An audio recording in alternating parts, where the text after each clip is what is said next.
When we look at the fact that he is admitting these losses, we also have been talking almost since the very start of this war, when Russia invaded Ukraine, about the low morale, about the poor training among Russian troops. They are still carrying out orders. Is there a point that you see any of that changing?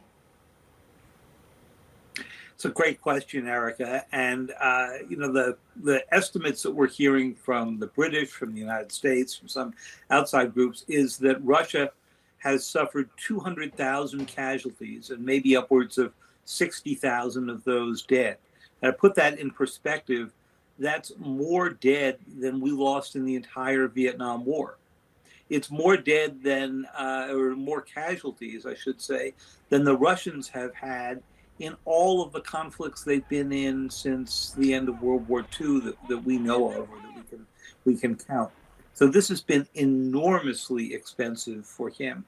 I think what you have seen him do now is both play to his base, the intelligence services, the FSB here, which both guards the border and also manages to do a lot of the operations, as he said, behind enemy lines.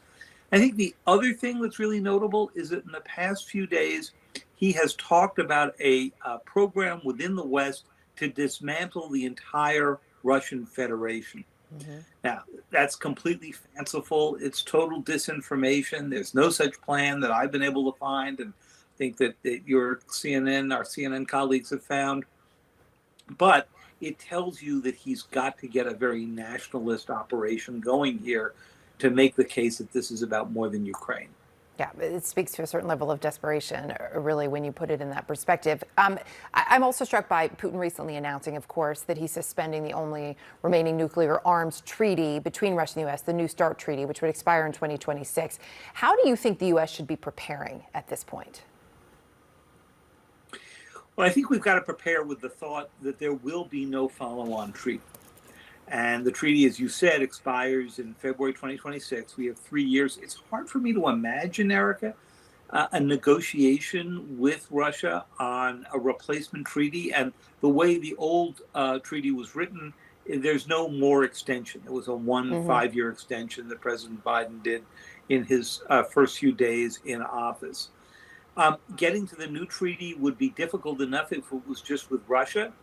But it's pretty clear that China is building up its nuclear forces to a point that the treaty, to make sense, would probably have to include them as well, though there are some who dispute that case.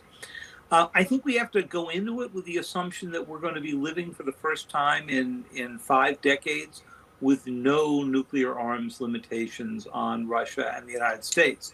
Does that mean that we need to go off into an immediate arms race? Not necessarily. I think we probably have plenty to do what we need to do. But there will be a lot of pressure and a lot of political debate in the coming presidential election, I suspect, about whether or not we need to trigger a new arms race. And also, as you point out, that important element of China, if something else were to move forward. I do want to get your take on this.